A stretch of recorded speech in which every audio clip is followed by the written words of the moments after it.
Welcome to RT academics.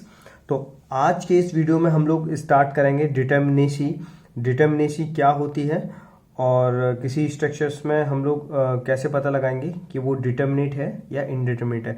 Topic बहुत important है, almost सारे ही कॉम्पिटिटिव एग्जाम में ये पूछा जाता है और एज ए सिविल इंजीनियर आपको पता होना चाहिए, एज ए स्ट्रक्चर इंजीनियर आपको पता होना चाहिए कि स्ट्रक्चर में कितनी इनडिटर्मिनेसी है, ओके कितने अननोन हैं या फिर क्या डिस्प्लेसमेंट कंपोनेंट्स हैं उस स्ट्रक्चर में।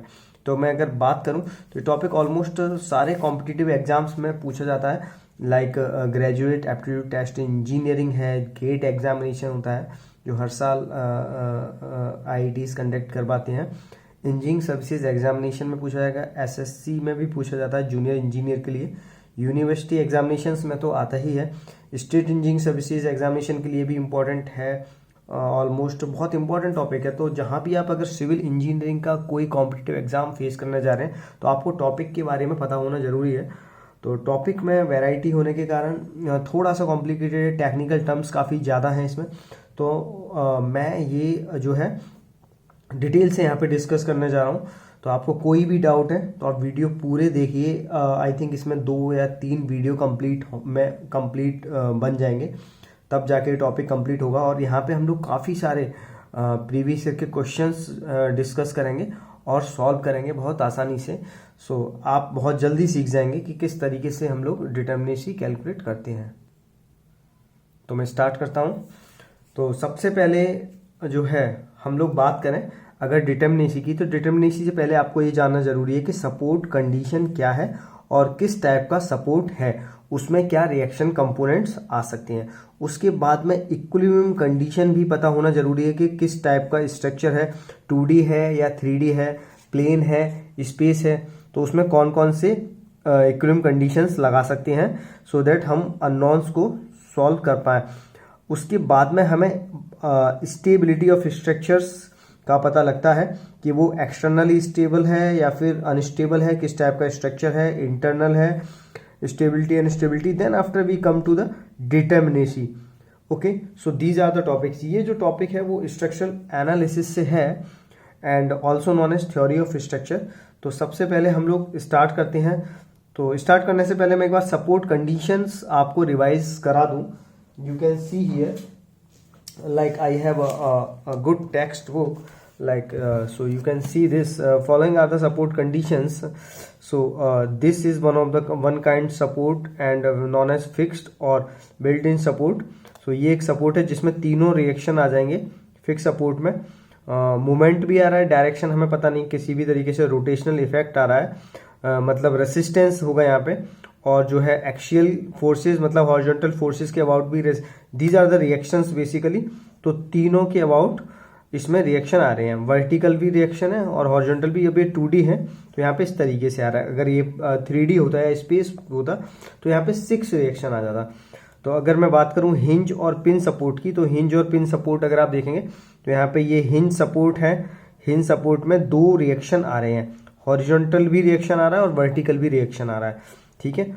और उसी के साथ में अगर हम लोग पिन की बात करें तो पिन बोथ पिन है, तो यहाँ पे भी आप लोग देख रहे हो 2 रिएक्शन आ रहे हैं, 1 और 2। उसके बाद में अगर हम स्टिकी रोलर की बात करते हैं तो रोलर पे आप देख रहे हो यहाँ पे ये इस टाइप का रोलर है, 1 रिएक्शन है, दूसरा ऐसा भी रोलर हो सकता है, यहाँ भी 1 रिएक्शन है। उसके बाद में रिजिड लिंक है, तो लिंक पे 1 रिएक्शन आता है, आपको ध्यान रखना है, गेट वगैरह में यहीं से क्वेश्चन आने वाले हैं लिंक से, ओके। एंड गाइडेड रोलर है, तो गाइडेड रोलर में आप वन साइड ये वाला जो है डिस्प्लेसमेंट रहेगा, सिर्फ इसमें मूवमेंट आएगा, ये डिस्प्लेसमेंट परमिटेड है, तो यहाँ पे जो है कोई रिएक्शन नहीं आएगा। इसमें एक ये वाला रिएक्शन आएगा और दूसरा ये रोटेशनल रिएक्शन आएगा कि घूम नहीं पाएगा। अगर जहाँ भी आपने गाइडेड रोलर लगाया वहाँ पे रोटेशन इफेक्ट 0 हो जाएगा क्योंकि वहाँ पे रेसिस्टिविटी डेवलप हो जाएगी। उसके बाद में अगर बात आती है स्प्रिंग की, तो स्प्रिंग आप देख सकते हैं, स्प्रिंग में जो है यहाँ से भी अगर ये स्प्रिंग कनेक्ट है तो जहाँ जहाँ से स्प्रिंग आ रहे हैं वहाँ से रिएक्टिव फोर्सेस जनरेट हो जाएंगे। This is the x direction, y direction. तो इस तरीके से हम लोगों ने देखा यहाँ पे किस तरीके से जो है फोर्सेस आ रहे हैं। तो अगर मैं बात करूं यहाँ पे सेकंड हम लोग आते हैं इक्विलिब्रियम कंडीशन। बहुत इंपॉर्टेंट है इक्विलिब्रियम कंडीशंस जानना। कौन कौन सी इक्विलिब्रियम कंडीशन होती है, तो इसके ऊपर मैं एक वीडियो बना चुका हूँ। बाकी मैं एक बार और डिस्कस करूँगा यहाँ पे कि इक्विलिब्रियम कंडीशन अगर हम लोग 2D की बात करें तो summation f x f y should be 0 with m z should be 0। So ये तीनों जो है फोर्सेस, मतलब ये कार्टेशियन सिस्टम में अगर हम लोग बात करें F x force in x direction, algebraic sum of all forces in x direction, horizontal direction, algebraic sum of all forces in vertical direction and movement about z direction। तो इस तरीके से अगर आप देखेंगे x y z, तो ये z है, z के अगर यहाँ पे जो है हम लोग लेटरल लोड लगाते हैं तो जो बीम का अगर रोटेशन होगा तो वो z के अबाउट रोटेट होगा, तो हम लोग movement about z should be 0 होना चाहिए, मतलब ये इस डायरेक्शन में रोटेट नहीं होगी। ओके, तो 2D की अगर बात करें, अगर 3D स्ट्रक्चर की बात होती है तो वहाँ पे स्पेस में ये 6 कंडीशन हमें चाहिए होती है अननोन्स फाइंड आउट करने के लिए। एट ई जॉइंट अगर वो रिजिड जॉइंटेड स्पेस फ्रेम है तो वहाँ पे। ओके, तो ये आपको क्लियर है, एक्स वाई जेड ये हमारे कोऑर्डिनेट सिस्टम है। तो अब मैं आता हूँ स्टेबिलिटी। स्टेबिलिटी बहुत ही इम्पोर्टेंट है पता लगाना। अगर स्टेबिलिटी की बात की जाए तो स्टेबिलिटी को हम लोग 2 पार्ट में डिवाइड कर सकते हैं, एक्सटर्नल और इंटरनल। जो स्ट्रक्चर है आपका, जो बिल्डिंग है, वो एक्सटर्नली स्टेबल है या अनस्टेबल है, इंटरनली स्टेबल है या अनस्टेबल है। तो हम लोग स्टेबिलिटी के लिए देखेंगे यहाँ पे। तो stability of structure can be of 2 types like external internal. तो अगर एक्सटर्नल स्टेबिलिटी की बात की जाए, so there should be enough reaction at support to prevent rigid body motion. तो अब हमें ये ध्यान देना जरूरी है, जो टेक्निकल टर्म्स मैं यहाँ पे डिस्कस करना चाहता हूँ। Rigid body motion, rigid body motion मतलब कि पूरी की पूरी जो बॉडी है, जो स्ट्रक्चर है आपका रिजिड रहेगा। ओके, और रिजिड बॉडी मोशन मतलब जो है आपका, तो मतलब आपको समझ में आया कि रिजिड बॉडी मोशन में पूरा का पूरा स्ट्रक्चर को हम लोग मोशन कराने से रोकते हैं by applying the support reactions. Okay, जैसे कि अगर सपोज रिजिड बॉडी मोशन में अगर बात मैं बोलूं तो पूरा का पूरा जो घर है हमारा, अगर हमने एक घर बनाया है, एक बिल्डिंग बनाई है, तो वो पूरी की पूरी बिल्डिंग में हमने इस तरीके से सपोर्ट लगा दिया। यहाँ पे एक रोलर लगाया और यहाँ पे एक दूसरा रोलर फिट किया और दोनों रोलर को मूव कराते हुए हम लोग स्ट्रक्चर को मूव कराने लगे, तो ये रिजिड बॉडी मोशन यहाँ पे स्टार्ट हो जाएगा। तो हमें ये मोशन रोकना है। ओके, तो ये मोशन रोकने के लिए आपको एक्सटर्नल स्टेबिलिटी प्रोड्यूस करानी पड़ेगी। तो अगर एक्सटर्नल स्टेबिलिटी आपको प्रोड्यूस करानी है, या फिर मैं बात करूं अगर एक सिंपली सपोर्टेड बीम को अगर देखा जाए, तो सिंपली सपोर्टेड बीम में अगर दोनों रोलर लगा दिए जाए तो ये एक्सटर्नली अनस्टेबल स्ट्रक्चर है। एक्सटर्नली अनस्टेबल क्योंकि एक्सटर्नल का मतलब जो उसके रिएक्शंस आने वाले हैं वो ही रिएक्शंस एक्सटर्नल लोड आते हैं। एक्सटर्नल लोड में जो है रिएक्शंस आता है और अप्लाइड लोड्स आते हैं, तो ये दोनों चीजें एक्सटर्नल जो है लोड्स में आती हैं। For 2D there should be minimum of 3 independent external reaction, ठीक है, which should be non parallel and non concurrent.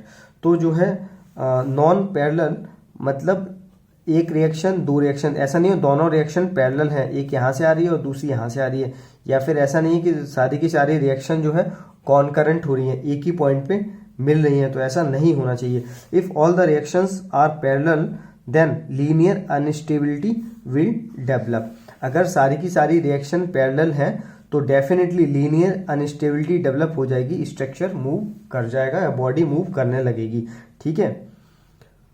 Okay, and if all the reactions are concurrent, ठीक है, then rotational instability will develop. तो यहाँ पे आप देख रहे हो ये जो स्ट्रक्चर है ये एक बीम है, कैंटिलीवर बीम, ये स्टेबल है। अगर मैं यहाँ पे एक स्ट्रक्चर देखूं, ओके, तो अगर अनस्टेबल स्ट्रक्चर की बात की जाए तो यहाँ पे तीनों सपोर्ट पे रोलर है, तो ये इस तरीके से अगर ये लोड लगेगा, यहाँ पे इंक्लाइन लोड लगा, तो इंक्लाइन लोड के 2 कंपोनेंट हम लोग ले सकते हैं। तो ये हॉरिजॉन्टल कंपोनेंट के कारण ये पूरी का पूरा जो है बीम स्लाइड कर जाएगा और मूव करना स्टार्ट कर देगा। For stability rigid body displacement is not permitted. For stability rigid body displacement permit नहीं किया जाएगा, okay, but elastic displacement are permitted, लेकिन इलास्टिक डिस्प्लेसमेंट परमिटेड रहेंगे। ओके, मतलब छोटे जो डिस्प्लेसमेंट हैं वो तो परमिटेड रहेंगे, लेकिन रिजिड बॉडी पूरी की पूरी बॉडी ही मूव कर जाए वो परमिट नहीं किया जाएगा। तो अब अगर मैं जो है रोटेशनल अनस्टेबिलिटी के बारे में बात करूं, so we can see this is one of the example. अगर तीन फोर्सेस लग रहे हैं और तीनों फोर्सेस की रिएक्शन एक ही पॉइंट पे जो है मर्ज हो रही है, it means all the forces are concurrent, then definitely थोड़ा सा फोर्स लगेगा तो यहाँ पे रोटेशन स्टार्ट हो जाएगा। So this is one of the example of rotational instability. Okay, for stability of 2D structure following three conditions of static equilibrium should be satisfied, summation fx fy and mz।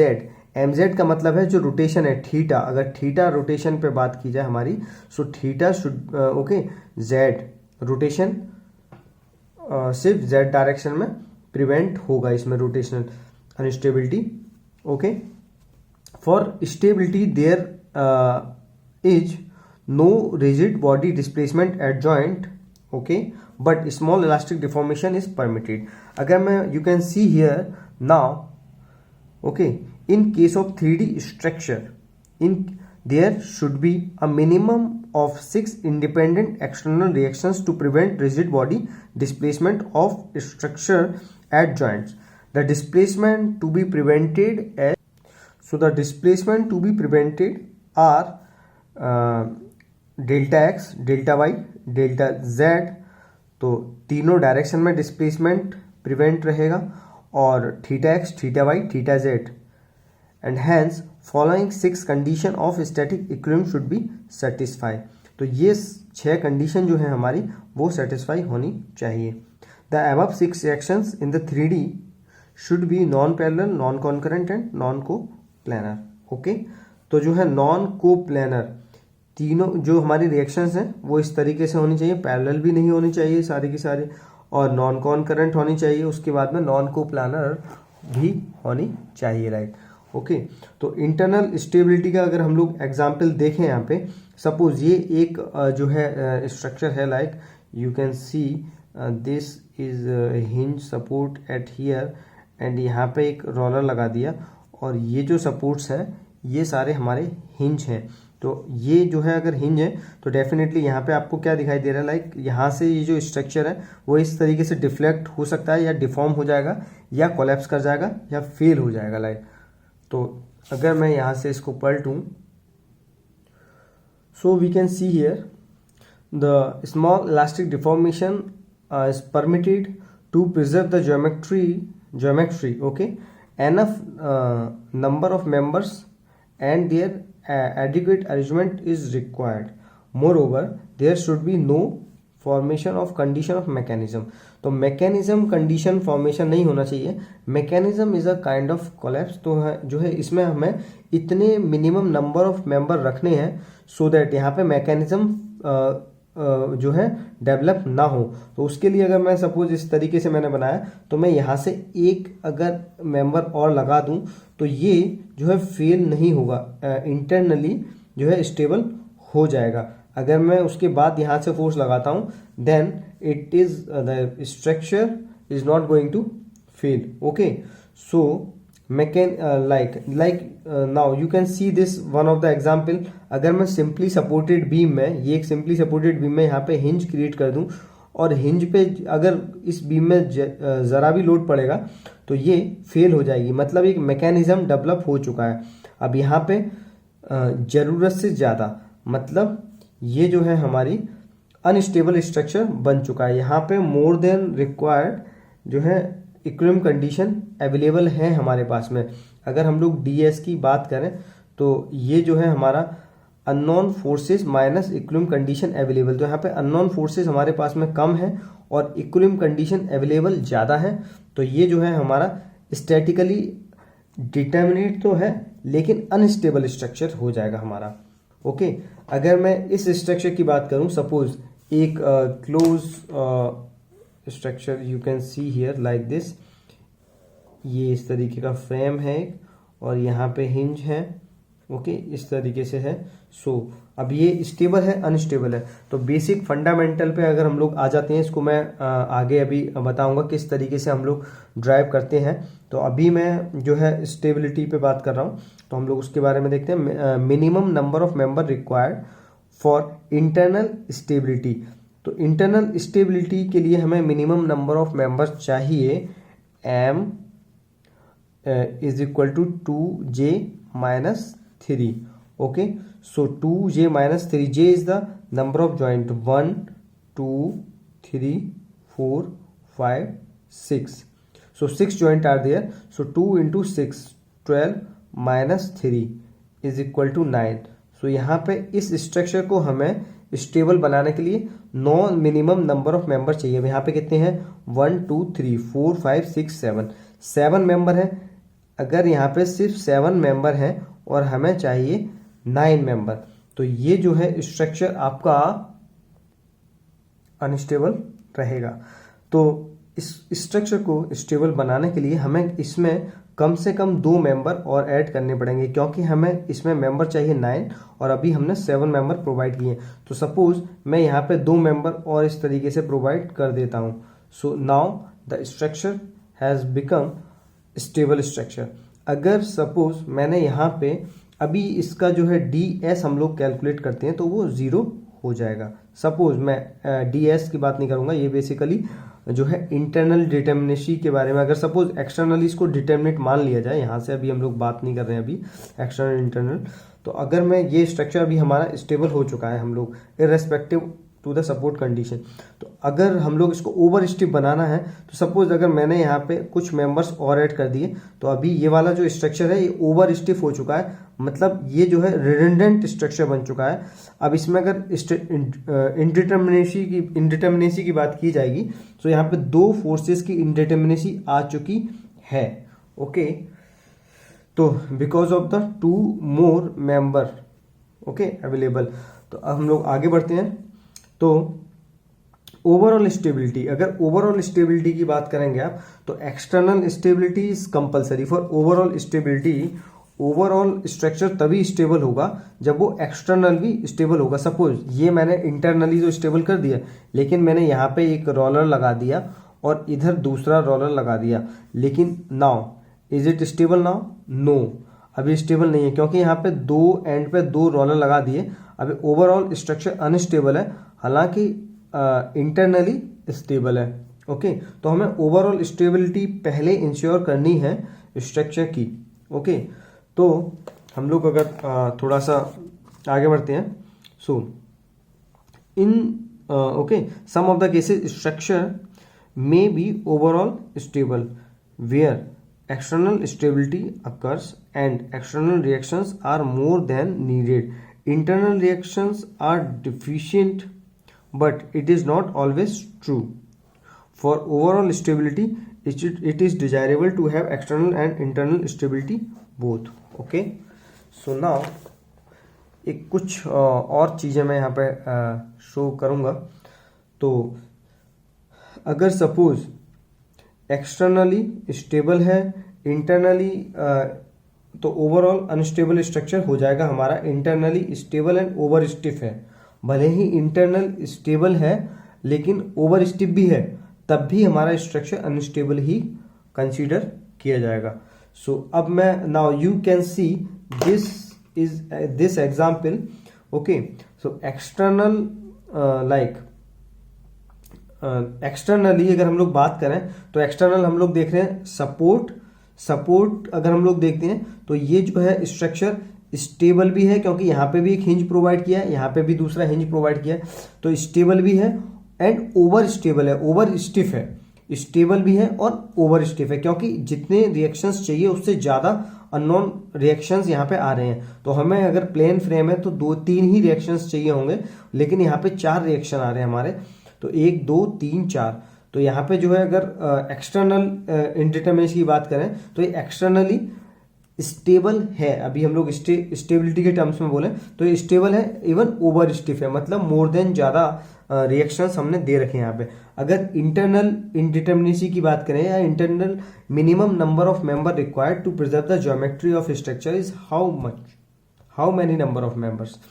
Okay, so member needed is 2j minus 3। ये formula मैंने बताया आपको, आगे हम लोग अभी drive करेंगे। सो 2j minus 3 is the value of number of member required to preserve the geometry of structure. So how many joints? 1 2 3 4 5 6. Okay, then 7 8 9 10 11. So 11 joints. Okay, so 11 into 2, so this is 22 minus 3, 19 number of members चाहिए। अभी यहाँ पे हैं कितने? अभी यहाँ पे 1 2 3 4 okay 5 6 7 8 9 10 11 12 13 14 15 16 17 18। सो available members हैं हमारे 18। ओके, तो यहाँ पे 18।